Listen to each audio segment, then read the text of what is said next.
नमस्कार। आज हम बात करेंगे माइग्रेन के बारे में। माइग्रेन का दर्द ऐसा होता है, जिनको हो रहा है उनको तो पता ही होगा कि ये आधे सर में होता है और आधे सर में बिल्कुल नहीं होता। तो मुझे भी एक टाइम सर में दर्द बहुत ज़्यादा होता था। अब वो माइग्रेन का दर्द था या फिर ऐसे ही साधारण गैस की वजह से था, आज तक मैंने चेक नहीं कराया, क्योंकि मुझे चेक कराने में बहुत डर लगता था कि कहीं डॉक्टर ने कुछ बड़ी बीमारी बता दी तो क्या होगा। क्योंकि अक्सर लोग मुझसे कहते रहते थे कि आप चेक करवाइए, आजकल ऐसे बिना चेक किए नहीं रहना चाहिए, क्योंकि छोटी सी बीमारी बहुत बड़ी हो जाती है, तो कहीं ऐसा ना हो कि आपको ब्रेन ट्यूमर वगैरह हो गया हो। ऐसे करके वो लोग डराते रहते थे। डराते क्या थे, मतलब सजेशन देते रहते थे कि कहीं बात बिगड़ ना जाए। तो फिर हमने सोचा कि अगर इस तरह से डर डर के, क्योंकि मुझे ये डर लगता था कि अगर डॉक्टर के पास जाऊंगी और अगर कुछ बीमारी निकल गई तो डर डर के जीना पड़ेगा कि अरे अब तो मैं मरने वाली हूँ। तो मैं ये सोचती हूँ घुट घुट के ना मरूँ, एक साथ ही मतलब जो होना है हो जाओ। नहीं दिखाऊंगी डॉक्टर को तो क्या होगा, अचानक से बस मर जाऊंगी, ऐसा सोचा था। क्योंकि वो जो पता चल जाता है ना कि ऐसा कुछ होने वाला है, मरने वाले हैं, तो एक एक दिन कैसे बीतता है, बाप रे बाप। तो कई लोगों को मैंने ऐसा देखा है जिनको डॉक्टर्स ने बता दिया है। तो मुझे ऐसा लगा कि मुझे नहीं चेक कराना चाहिए, अगर चेक कराऊंगी तो कुछ बड़ी बीमारी ज़रूर निकलेगी। तभी इसी बीच किसी ने मुझे ऐसा बताया कि आप क्यों नहीं योग वगैरह करते हो। ये 2009 से पहले की बात है, जब मुझे सर दर्द अक्सर हुआ करता था।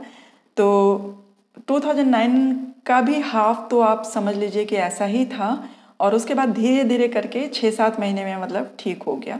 6-7 महीने लगे थे। तो अभी भी मुझे ये पता नहीं है, क्लियर नहीं है कि वो माइग्रेन ही था या फिर ऐसे साधारण दर्द था।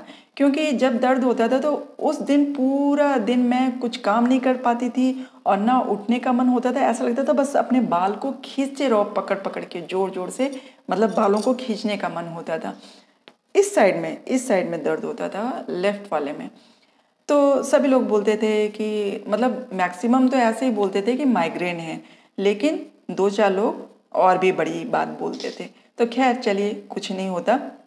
जब भगवान की मर्जी होती है तभी दिमाग में भी आता है योग वगैरह का। तो मैं पहले तो नहीं मानती, लेकिन अब मरते क्या ना करते, मुझे करना ही था, क्योंकि इतना ज़्यादा पेन होता था कि हमने सोचा कि चलो ये भी करके देख लेते हैं, इतने लोग कह रहे हैं। उसी बीच मुझे हरिद्वार जाने का मौका मिला। स्टूडेंट्स पूरे सारे लोगों को लेके, बच्चों को लेके मुझे हरिद्वार जाने का मौका मिला, पतंजलि योग पीठ में बाबा रामदेव जी से योग सीखने और सिखाने के लिए। तो इसी तरह से फिर ट्रेनिंग ली मैंने और धीमे धीमे फिर मैं बच्चों को भी सिखाने लगी। फिर बच्चों से पार्क में सिखाने लगी, फिर पार्क से कॉलेजेस में सिखाने लगी, फिर जहाँ कहीं भी कैंप लगता था वहाँ पे होने ही लगा। तो जब दूसरों को सिखाते हैं ना हम, तो एक हमारी और भी बहुत बड़ी जिम्मेदारी बन जाती है कि हमें खुद भी करना होता है और खुद भी फिट रहना होता है। वरना अगर हम किसी को बता रहे हैं कि आप पतले कैसे होंगे, ये एक्सरसाइज कीजिए, वो एक्सरसाइज कीजिए, और हम खुद ही मोटे हैं, तो कैसे हो पाएगा। वो हम पे कैसे ज़्यादा विश्वास करेंगे कि हाँ, अपने तो खुद मोटी है और हमें सिखा रही हैं कि पतले कैसे होना है। तो पहले अपनी फिटनेस पे ध्यान देना होता है। जब हम किसी को सिखाने जाते हैं या जो भी चीज़ करते हैं, तो पहले वो हमारे ऊपर लागू होनी चाहिए। तो इसी क्रम में मैंने रेगुलर करना शुरू किया कि अगर मैं दूसरों को सिखाऊंगी, फिर दूसरे मेरी बात नहीं मानेंगे तो बहुत मुश्किल होगा। क्योंकि अगर हम ही फिट नहीं रहेंगे तो फिर कैसे काम चलेगा, है ना। तो अपने आप को फिट रखने के क्रम में ही मैंने ये चीज़ सीखनी शुरू की और धीमे धीमे वो उसमें इंटरेस्ट आता गया।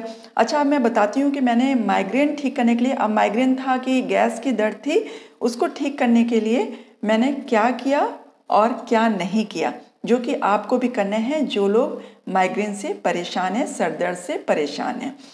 तो सबसे पहला काम क्या करना है, जब आप धूप से आते हैं, तो जब हम धूप से आते हैं तो हमारा शरीर इतना गर्म रहता है, हमें बाहरी गर्मी इतनी ज़्यादा लगती है कि हमें लगता है कुछ ठंडा ठंडा पी लो या ठंडा ठंडा खा लो। तो हम सीधे फ्रिज की तरफ जाते हैं, या तो कोल्ड ड्रिंक निकाल ली हमने, या फिर हम क्या निकाल लेते हैं, ठंडा पानी की बोतल ही निकाल लेते हैं या फिर आइसक्रीम होती है वो निकाल लेते हैं। मतलब हम तीनों चीज़ों में से कुछ ना कुछ ज़रूर करते हैं। ठंडा खाने का मन होता है और हम ठंडा खाना शुरू कर देते हैं। ये बहुत ही ज़्यादा नुकसानदेह होता है। अगर किसी के सर में दर्द हो रहा है तो वो सर के दर्द को और बढ़ा देते हैं, मतलब वो उसका रूप और भी ज़्यादा बिगाड़ सकते हैं। तो मैं ऐसी गलतियाँ करती थी। कभी कभी जब गर्मियों में ऐसा होता था तो मैं अपने आप को बहुत कंट्रोल करती थी। मुझे मालूम था फ्रिज का पानी नहीं पीना चाहिए, नुकसान करता है, लेकिन बाहर से आने के बाद रहा नहीं जाता था तो मैं पी लेती थी, सोचती थी कि कुछ भी होगा।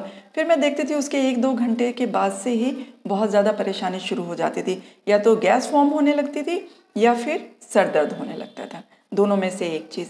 तो आपको सबसे पहले क्या करना है, गर्मी से आके जो ये सर्द वाली चीज़ें हैं वो नहीं खाना पीना है, थोड़ी देर बहुत आराम से, और अगर प्यास लगे तो प्लेन पानी ही पीना है। दूसरा काम क्या करना है कि हमें पहली बात तो ये बचना है सर्द गर्म वाला, बहुत गर्मी से सर्द वाला नहीं करना है।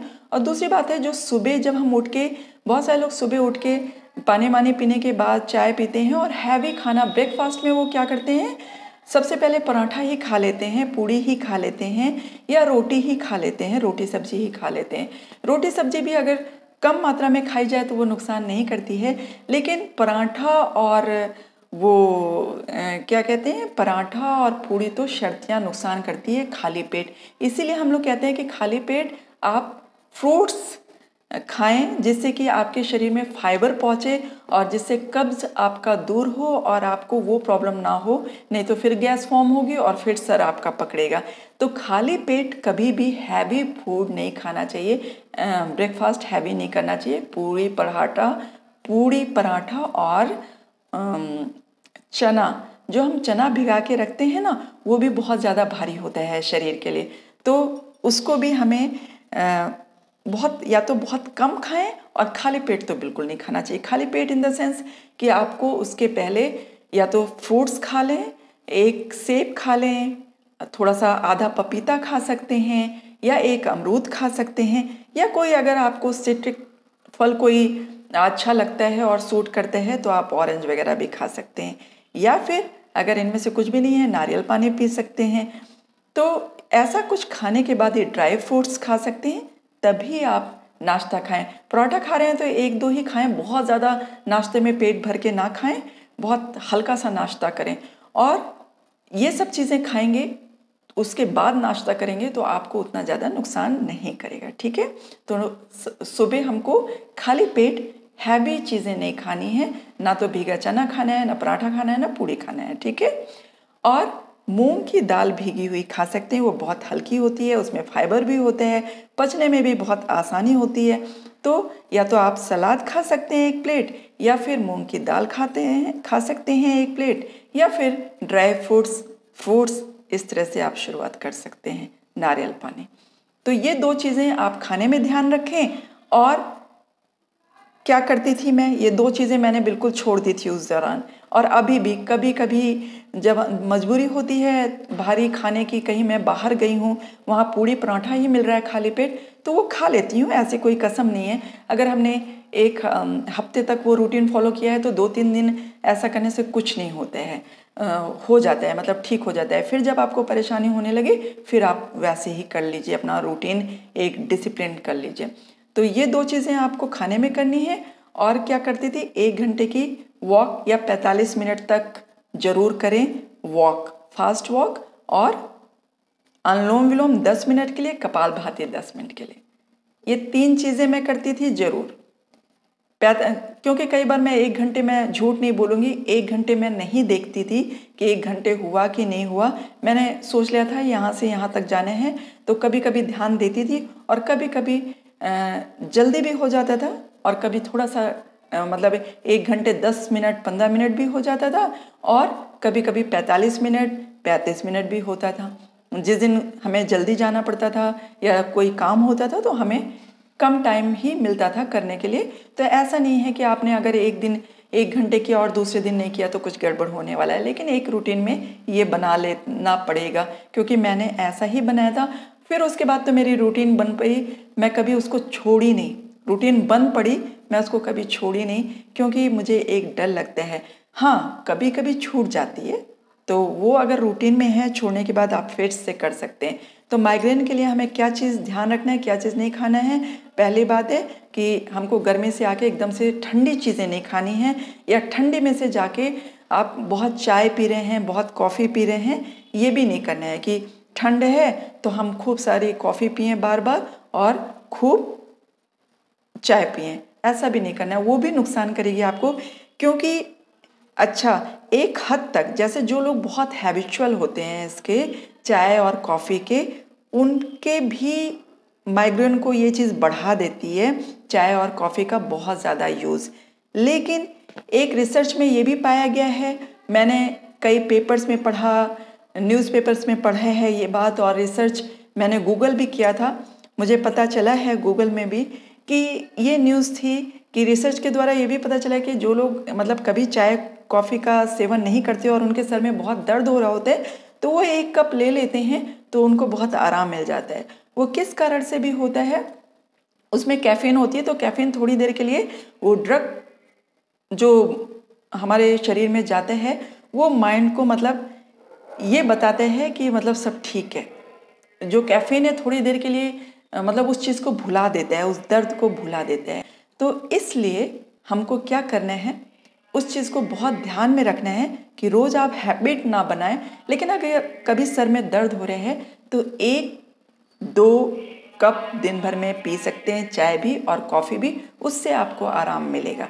लेकिन जिनकी हैबिट होती है और जब उनको नहीं मिलता है तब तो बहुत ही भयानक दर्द होता है, इसलिए हैबिट ना बनाएं कभी भी, ठीक है। ये हमेशा के लिए अच्छी चीज़ नहीं है, लेकिन कभी कभी के लिए ये जो चीज़ बुरी होती है वो भी दवा बन जाती है, जहर भी दवा बन जाती है। आपने देखा ही होगा, सांप का जहर भी दवा में यूज़ होता है, बिच्छू का जहर भी दवा में यूज़ होता है कि नहीं होता है, आपने सुना है कभी। तो पॉइज़न भी कई जगहों पे बहुत अच्छा काम करती है। जो ये वाइन है, शराब है, ये भी कई बार बुखार को कंट्रोल करने के लिए बच्चों तक को भी दी जाती है बियर। तो एक छोटी मात्रा में कभी कभी ये चीज़ें बहुत दवा का रूप लेती हैं, लेकिन अगर आप इसको रोज़ लेते रहते हैं, आप अपनी बॉडी को हैबिचुअल बना लेते हैं इन चीज़ों का, तो वो लॉन्ग टर्म में बहुत ज़्यादा आपको नुकसान करती है। तो इन चीज़ों से वैसे तो दूर रहें, लेकिन अगर सहन नहीं होते हैं तो आप 1 से 2 कप पी सकते हैं 24 घंटे में। ऐसा नहीं है, मैं भी पीती थी और पीती हूँ, अभी भी झूठ नहीं बोलूँगी। मैं दूसरों को बोलती हूँ चाय कॉफ़ी पीना नुकसानदेह है, ये तो है, ये सच्ची बात है। लेकिन अगर आप डेली रूटीन फॉलो कर रहे हैं, तो मैं कभी सुबह नहीं पीती हूँ, शाम को तो ज़रूरी है, लेकिन सुबह भी जैसे छुट्टी का दिन होते हैं, अगर घर में बन रही है चाय तो मैं ज़रूर पीती हूँ। तो मतलब 2 कप हो जाती है, लेकिन अब मुझे परेशानी नहीं होती है, क्योंकि मैं दूसरी चीज़ें कर रही होती हूँ। मैं वॉक करती हूँ, मैं ये योग करती हूँ, 10 मिनट अनुलोम विलोम, 10 मिनट कपालभाति तो ज़रूरी करने हैं। बाकी आप लोग देखते ही हैं कि मैं दूसरों को जब एक्सरसाइजेस बताती हूँ तो वो भी करती हूँ। तो ये चीज़ें आपको ध्यान रखना है। और आपको क्या ध्यान रखना है, दूसरी चीज़ कि ये 3 एक्सरसाइज करनी है। एक्सरसाइज में वॉक करना है 30 से 45 मिनट तक, 1 घंटे हो जाए बहुत अच्छा है, और अनुलोम विलोम कपालभाति 10-10 मिनट, बस इतने से ही आपका माइग्रेन 10 दिन में ठीक होने वाला है, 10 दिन में कंट्रोल हो जाने वाला है। उसके बाद आप छोड़ेंगे तो फिर आप फिर से भुगतेंगे, इसलिए छोड़िएगा नहीं, आप हमेशा करते रहिए। आप योग को अपनाएंगे, आप देखेंगे आपको बहुत ही अच्छा महसूस होगा। 10 दिन आप करके देखिए, उसके बाद फिर आपको पता चल जाएगा कि इन चीज़ों का क्या फ़ायदा होता है। इसी के साथ मैं अब यहीं पे पूर्ण विराम करती हूँ। मिलते हैं फिर किसी और वीडियो में किसी और टॉपिक के साथ। तब तक के लिए अपना ध्यान रखें। Bye bye.